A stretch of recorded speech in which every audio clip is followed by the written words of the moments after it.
Place à présent à notre page campagne des législatives et on commence avec Calédonie Ensemble. Pour toucher les jeunes, le parti a trouvé un moyen, le speed meeting, autrement dit des rencontres éclairs. C'est ce que Calédonie Ensemble a fait hier soir. 150 jeunes étaient à ce rendez-vous. Le reportage d'Antoine Le Teneur et de Nicolas Fasquelle. L'endroit est bien choisi sur les bennes Nouméa. Généralement, les jeunes s'y retrouvent pour s'amuser. Mais là, même si l'ambiance est festive, c'est du sérieux. Une dizaine de tables, 150 jeunes et des élus Calédonie Ensemble. 10 minutes sur un thème de société et les politiques changent d'auditoire. Bien sûr, toujours dans le but de convertir de jeunes électeurs. La question, c'est pas la rentabilité. C'est d'aller justement au contact d'une population d'électeurs, les jeunes, qui sont assez souvent loin, qui sont plutôt abstentionnistes à ces élections et d'aller à leur contact, d'expliquer les choses, d'avoir leurs questions aussi, avec leurs mots et d'essayer d'y apporter des réponses. C'est plus important que tout le reste. Et le résultat, ce sera eux qui le décideront.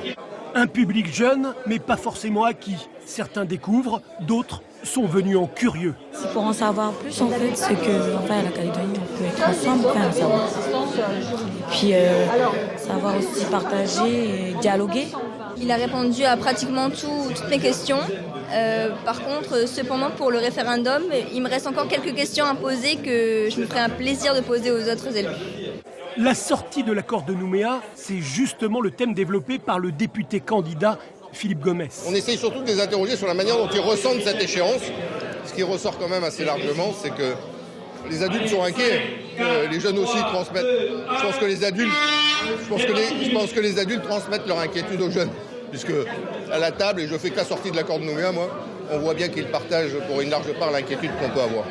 Échange sur la proposition de référendum éclairé et sur des thèmes aussi vastes que la vie chère, la sécurité, l'insertion, l'emploi local ou l'environnement. Des débats qui se poursuivront sur Internet, bien sûr, et peut-être dans les réunions de propagande. Et qui sait, certains jeunes ce soir-là auront peut-être soufflé quelques bonnes idées aux professionnels de la politique.